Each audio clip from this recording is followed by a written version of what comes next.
नमस्कार, मैं सरदार बलविंदर सिंह, नीला सलाम न्यूज़ से। आज दिल्ली के जंतर मंतर भीम आर्मी ने मान्यवर काशीराम साहब के जन्मदिन पर एक विशाल रैली का आयोजन किया है। इसी रैली में हमारे साथ धीरज कुमार डीके राणा जी हमारे साथ हैं। हमारे कुछ सवाल हैं डीके राणा जी। सबसे पहले आपका चैनल पर स्वागत है। डीके राणा जी, जो आज का ये जो कार्यक्रम है जो भीम आर्मी के तत्वाधान में हो रहा है, उस पर आपकी क्या मांग है? सर्वप्रथम गौतम बुद्ध को नमन करते हुए, बाबा साहेब अम्बेडकर नमन करते हुए, बहुजन समाज में सभी संतों गुरुओं पैगंबर को नमन करते हुए, और 2 अप्रैल में हमारे भाई जो शहीद हुए उनको नमन करते हुए, और ये पुलवामा जो अटैक जो हुआ उसमें शहीद हुए उनको नमन करते हुए, और आज जो 15 मार्च है, एक महान पुरुष का स्त्री जो थे जिन्होंने राष्ट्र निर्माण की प्रक्रिया में अपनी भूमिका निभाई, उनको नमन करते हुए, और नीले सलाम जो न्यूज़ है उसको मैं धन्यवाद देता हूं कि उन्होंने शुरुआत करी अच्छी। तो आज जंतर मंतर पर भीम आर्मी भारत एकता मिशन के द्वारा 15 मार्च जो एक बहुजन दिवस के रूप में मनाया जाता है देश के अंदर, तो उसमें भीम आर्मी भारत एकता मिशन खुद आज जंतर मंतर प्रोग्राम कराकर ये स्वीकार कर रही है कि देश के अंदर मान्यवर काशीराम के अलावा, मान्यवर काशीराम के सिवाय इस देश में कोई उद्धार नहीं कर सकता, इस देश के अंदर कोई उद्धार नहीं कर सकता। और मान्यवर काशीराम साहब ने जो संदेश दिया कि जो राजनीतिक सत्ता की जो चाबी है, जो बाबा साहेब अम्बेडकर ने कोट किया कि जो राजनीतिक सत्ता की चाबी जो है वो सभी प्रकार की समस्याओं का समाधान है, तो उसको मान्यवर काशीराम साहब ने सिद्ध करने का काम किया। तो इसी क्रम में भीम आर्मी भारत एकता मिशन भी लग चुकी है, और मैं ये आशा करता हूं कि आज जो लगे हैं तो वो इस उद्देश्य से लगे हैं कि एक ही टोपी और एक ही टोपी स्वीकार करने के लिए लगे हुए हैं यहाँ पे जो लोग हैं। मैं ये आशा करता हूँ भीम आर्मी भारत एकता मिशन से। आप, मेरा एक सवाल है, भाई चंद्रशेखर आज़ाद ने अभी प्रेस कॉन्फ्रेंस की थी, उसमें उन्होंने कहा है उत्तर प्रदेश की 2 सीटों पर वो अपने कैंडिडेट उतार रहे हैं, उस पर आपका क्या कहना है? मैं इस संदर्भ में जो आपने सवाल पूछा है राजनीतिक स्टंट के रूप में इसको देना चाहूँगा कि यहाँ पे मुझे लगता है कि भाई साहब काशीराम जी को उन्होंने समझा नहीं, तमाम महान पुरुषों को समझा नहीं, या वो इस चीज़ को जानबूझकर ऐसा करने का काम कर रहे हैं। क्योंकि उन्होंने कहा कि इस बार नरेंद्र मोदी, प्रधानमंत्री नरेंद्र मोदी और स्मृति ईरानी, इसे किसी भी हालत में वो क्षेत्र से नहीं जीतने दिया जाएगा। साथ ही हमने एक प्रश्न और किया था भाई चंद्रशेखर से उस समय कि आपने कहा है जो उत्तर प्रदेश महागठबंधन है उसमें 16 कैंडिडेट ब्राह्मण लड़ाए जा रहे हैं बसपा बहुजन समाज पार्टी से, तो क्या आप उनके खिलाफ कुछ आप अपील करेंगे या उन्हें जितवाने, महागठबंधन को जितवाने कार्य करेंगे? तो इस पर उन्होंने ये कहा था कि हम ये कहेंगे कि ये जो 16 कैंडिडेट हैं इनके या तो नाम वापस लिए जाए, नहीं तो इन्हें हराया जाएगा। मैं तो ये सीधा ये कहना चाहूँगा कि आज देश में सबसे बड़ा राजनीतिक दल हमारे बहुजन समाज पार्टी दल है, बसपा जिसे कहते हैं। सालों साल लग जाते हैं एक राष्ट्रीय दल बनाने में। जब हमारे पर राष्ट्रीय दल बना हुआ है पहले से ऑलरेडी बहुजन समाज पार्टी, तो फिर हम क्यों विकल्प लें, क्यों हम अन्य विकल्प चुनें? हम तो एक स्वीकार करें एक राजनीतिक दल को।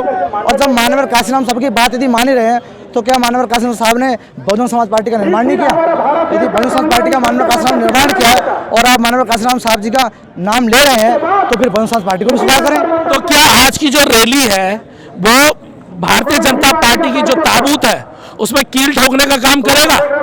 हाँ, मुझे लगता है जरूर करेगा। ये भारतीय जनता पार्टी जो केंद्र में जो तानाशाही की सरकार है, जिससे चाहे SC एट्रोसिटी एक्ट के मामले ले लो, 2 अप्रैल में भारत बंद में जो हमारे भाई शहीद हुए वो ले लो, अभी पुलवामा अटैक जो रहा वो ले लो, और तमाम जो चीज़ें नोटबंदी ले लो, जिसमें तमाम देश के अंदर जो घटनाएं घट रही हैं वो पूरी से लोग चकनाचूर हो चुके हैं। पुलवामा वाला तो राष्ट्रीय मुद्दा बना दिया इन लोगों ने। पुलवामा राष्ट्रीय मुद्दा बनाया गया, जिस पर इस देश की जो सेना है उन्होंने भी कह दिया कि भाई इसको राजनीतिक रूप से ना ले और ना ही कोई इसका राजनीतिक फायदा ना उठाए। ये तो देश के जवानों की शहीदी है, इस पर सभी को सम्मान दे। और यहाँ तक तो ये देखा गया कि इस देश के जो तानाशाही रवैया करने वाले जो प्रधानमंत्री हैं उन्होंने सलामी दी, और सलामी देने का जो कर्तव्य और दायित्व बनता है वो राष्ट्रपति का बनता है। अच्छा, इस बार आप प्रधानमंत्री किसे देखना चाहेंगे? इस बार हम प्रधानमंत्री के रूप में मैं तो ये कहना चाहूँगा कि इस देश के अंदर साहब मान्यवर काशीराम जी का जन्मदिन है 15 मार्च, और मान्यवर काशीराम साहब ने बामसेफ, DS4 और बसपा बनाकर वो इस देश में से चले गए हमारे बीच में से, तो उन्होंने एक अच्छा प्लेटफॉर्म दिया। वो प्लेटफॉर्म का नाम है बहुजन समाज पार्टी, और जिसमें उन्होंने स्वयं सन 2002 के टाइम में उन्होंने उत्तराधिकारी बनाया बहन कुमारी मायावती जी को। तो मैं कहना चाहूँगा कि बहन कुमारी मायावती जी को हम प्रधानमंत्री के रूप में देखना चाहेंगे। हमारे साथ और भी साथी हैं, मैं उनसे भी कुछ सवाल ले लेता हूं ताकि थोड़ा ये क्लियर हो जाए। जिस प्रकार से अभी जो भाई चंद्रशेखर जी हैं, उन्होंने दिल्ली में एक प्रेस कॉन्फ्रेंस करी थी। उन्होंने ये कहा है कि दिल्ली की उत्तर प्रदेश की 2 सीटों पे वो अपने कैंडिडेट उतारेंगे भीम आर्मी के, तो इस पर आप क्या कहेंगे? जी देखिए, उन्होंने ये कहा था कि अगर कैंडिडेट मजबूत होता है तो हम उन्हें समर्थन करेंगे और समर्थन होना भी चाहिए। अगर उनका कैंडिडेट कमजोर होता है तो जाहिर है कि हमें नरेंद्र मोदी को हर हाल में हराना है बहुजन समाज से, और उन्होंने जो भी बुरा किया है बहुजन समाज का, उन्हें उसका फल भी भोगना नहीं, पड़ेगा। योग्य कैंडिडेट की बात करी थी, वो जो बाकी की सीटें हैं उनके लिए, जो 2 सीटें हैं, यानी कि एक नरेंद्र मोदी के सामने की और एक स्मृति ईरानी की, वो सीटों पर उन्होंने कहा कि हम भीम आर्मी 2 कैंडिडेट उतारेगी। ये उन्होंने क्लियर कर दिया उस प्रेस कॉन्फ्रेंस के बाद। जी ये तो आने वाला टाइम ही बताएगा कि मैं उतारते हैं या नहीं उतारते। अगर वहाँ पर कैंडिडेट अच्छा हुआ, जिसकी छवि अच्छी हुई, तो हो सकता है कि भीम आर्मी उन्हें ही सपोर्ट कर दे। और अगर महागठबंधन, मान लीजिए अगर आपने उतार दिया, भीम आर्मी ने उतार दिया और वहाँ महागठबंधन ने भी उतारा, तो इसका सीधा फायदा तो भारतीय जनता पार्टी को जाएगा। जी नहीं, क्योंकि अगर महागठबंधन का कैंडिडेट मजबूत है तो वो हर हाल में जीते ही जीतेगा। लेकिन मैं इस बात को ये कह रहा हूँ क्योंकि आपको ये बात समझनी होगी, आप समझिए, क्योंकि भाई चंद्रशेखर जी से मैंने खुद पर्सनली बात करी थी उस समय, और उन्होंने क्लियर करा था कि हाँ, हम 2 कैंडिडेट उतार रहे हैं। और एक तरफ अगर गठबंधन होगा, एक तरफ भाई चंद्रशेखर भीम आर्मी से 2 कैंडिडेट होंगे, उधर क्या नाम है इसका, भारतीय जनता पार्टी से भी होगा और एक कांग्रेस से भी होगा, तो जो महागठबंधन का वोट है वो तो आपस में कटेगा ना। आप क्या कहेंगे इस पर? मैं इस संदर्भ में यही कहूँगा कि जब गठबंधन है, पूरे देश में गठबंधन चल रहा है, तो चंद्रशेखर को अपना प्रतिनिधि नहीं उतारना चाहिए, अपना व्यक्ति नहीं उतारना चाहिए, नहीं तो फिर भाजपा को लाभ हो जाएगा। इस समय चुनाव जीतना जरूरी है या भारतीय जनता पार्टी का हारना जरूरी है? भारतीय जनता पार्टी का हारना जरूरी, क्योंकि तानाशाह सरकार है, ये युवाओं के लिए कुछ करती नहीं, झूठे वादे करती है, ढपोल संघ जैसे वादे हो रहे हैं सब। इस ढपोल संघ बोलता है कितने लोग, 100 लोग, 1000 लोग, करोड़ लोग, ऐसे भारतीय जनता पार्टी में वादे होते हैं। इन वादों, खोखले वादों को मिटाने के लिए, तानाशाह सरकार को मिटाने के लिए हमें गठबंधन को सपोर्ट करना होगा। और हमारे आजाद भाई साहब का कहना भी है, नरेंद्र मोदी को हराने के लिए हम लोग कहीं भी कुछ भी कर सकते हैं। राजनीतिक कयास लगाए जा रहे हैं। जिस प्रकार से प्रियंका गांधी अभी भाई चंद्रशेखर से मिलने के लिए अस्पताल में गई, तो कई लोगों का ये मानना हो रहा है कि कहीं भाई का ध्यान कहीं कांग्रेस की तरफ तो नहीं जा रहा है। बिल्कुल नहीं जाएगा भाई, बिल्कुल नहीं लड़ेंगे भाई, कांग्रेस में कभी जा ही नहीं सकते। भाई चुनाव नहीं जा रहे, लेकिन ये कहने का मतलब ये है कि उत्तर प्रदेश ही क्यों, बात ये आ रही उत्तर प्रदेश ही क्यों, दिल्ली, राजस्थान, हरियाणा, बिहार, अदर जो स्टेट है जहां पर मनुवादी पार्टी मजबूत है, वहां भी तो भीम आर्मी जाके कर सकती थी। हाँ बिल्कुल बिल्कुल। तो फिर यूपी की ही 2 सीटें क्यों चुनी गई? अरे सर, हम लोग क्या बताएं, हम लोग राजनीति के बारे में कुछ नहीं जानते। हम लोग ये क्या बता सकते हैं? हम लोग चंद्रशेखर आजाद जी को और भीम आर्मी को सपोर्ट करते हैं, इसीलिए हम लोग यहाँ पर आए हैं। अच्छा, मैं आपसे एक सवाल पूछूं, उत्तर प्रदेश ही क्यों? ये उत्तर प्रदेश की राजनीति है, ये मनवादी ताकतें हैं, एक श्याप नाग है, एक नागनाथ है। इसको काशी साहब ने कहा था ये लोग गलत करेंगे, तो ये लोग जो आई है प्रियंका इससे मिलने, ये गलत है।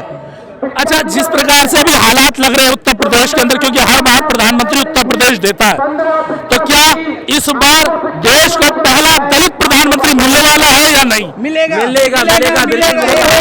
सोच के आए हैं, मेरा विश्वास तो यही है और उत्तर प्रदेश से मिलना चाहिए। एक प्रश्न और है कि भाई चंद्रशेखर ने अखिलेश यादव के ऊपर कुछ प्रश्न चिन्ह उठाए थे, क्या वो प्रश्न उठने सही है? नहीं, मेन बात है हम लोग किसी पर प्रश्न उतना नहीं चाहते हैं। हम 85% के सपोर्ट में हैं, 15% का विरोध करते हैं। जो 15% ताकतें मनवादी है, ये हमारा विरोध करते हैं, इनका हम विरोध करते हैं। हम 85% के साथ हैं। जो 85 की बात करेगा वो दिल्ली पे राज करेगा, अपना ये लक्ष्य है।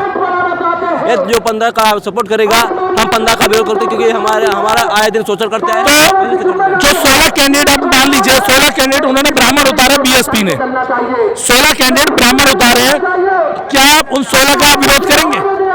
मैं वो जहाँ से बहुजन समाज का कैंडिडेट होगा, भाजपा को हराने के लिए मैं बहुजन समाज का कैंडिडेट जिताऊंगा, इसके लिए कुछ भी करना पड़ जाए। नहीं, भाई का एक आरोप है कि ये जो सवर्ण समाज के लोग हैं, ये आपके वोट पे चुनते हैं, आपके उस पे जीतते हैं, और जीतने के बाद क्या होता है, ये वापस जाके दूसरे राजनीतिक दल को समर्थन कर देते हैं। इस पे आप क्या कहेंगे सर? ये है कि वोटों की राजनीति यही करते हैं लोग। वोटों के लिए ही हमारा उपयोग करते हैं। वो अभी सारा उनकी तानाशाही हमारा समाज जो है अभी पिछड़ा हुआ है। लोग समझ नहीं पा रहे हैं। वो पैसा लेकर के चुनाव लड़ते आते हैं, उनके पास खूब पैसा है, धूमधाम से खर्च किया और जीत के चुनाव चले गए, वहाँ हमारी बात करते नहीं है। पैसे वाली वो नहीं है। हमारा समाज जिस दिन 85% जाग जाएगा ना, उस दिन हमारा देश में राज होगा। मैंने एक प्रश्न किया था मेरे भाई कि 15 पे 85 क्यों भारी, कि हर बार हम चुनाव में बड़ी बड़ी बातें करते हैं, चुनाव के समय में हम निकलते हैं, बड़ी बड़ी बातें करते हैं, लेकिन जैसे चुनाव आता है, रिजल्ट आता है, देखते हैं 15% की सरकार बन जाती है, 85% का फिर वापस आगे इतना नहीं सच्ची नहीं है। उसका एक ही कारण है, मैंने अभी एक हाल में डाला था कि हम लोग चिल्लाते हैं, चिल्ला के करके मंचों से कि सामाजिक रूप से एकजुट हो जाओ, सामाजिक रूप से एकजुट रहो, और एकजुटता का नियम सामाजिक एकजुटता में लागू हो जाता है।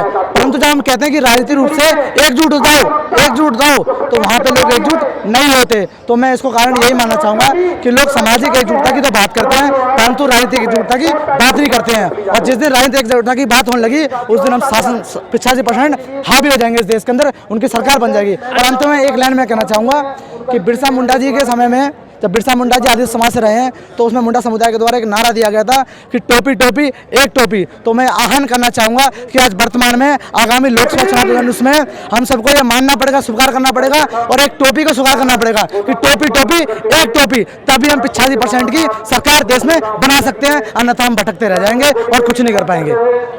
आपने देखा यहाँ पे जो युवा है उनकी एक अलग अलग सोच है, साथ में उन्होंने क्लियर किया है कि वोट जो है जब बात राजनीति की आती है तो वहाँ पर हम महागठबंधन का समर्थन करते हैं, लेकिन अगर सामाजिक आंदोलन की बात आती है तो हम वहाँ पे भीम आर्मी का समर्थन करते हैं। बाकी का अभी ये फैसला 2019 के चुनाव के रिजल्ट के बाद पता लगेगा कि ये जो बहुजन समाज जो बार बार अपने आप को 85% बता रहा है और 15% को उखाड़ फेंकने की बात कर रहा है, क्या वो इसे वोटों में कन्वर्ट करके इस मनुवादी सरकार को हटाने का कार्य करेगी या नहीं करेगा, इसे हमें आने वाले समय पे देखना होगा। मैं सरदार बलविंदर सिंह, कैमरामैन अमृतपाल के साथ नीला सलाम न्यूज़ से, धन्यवाद।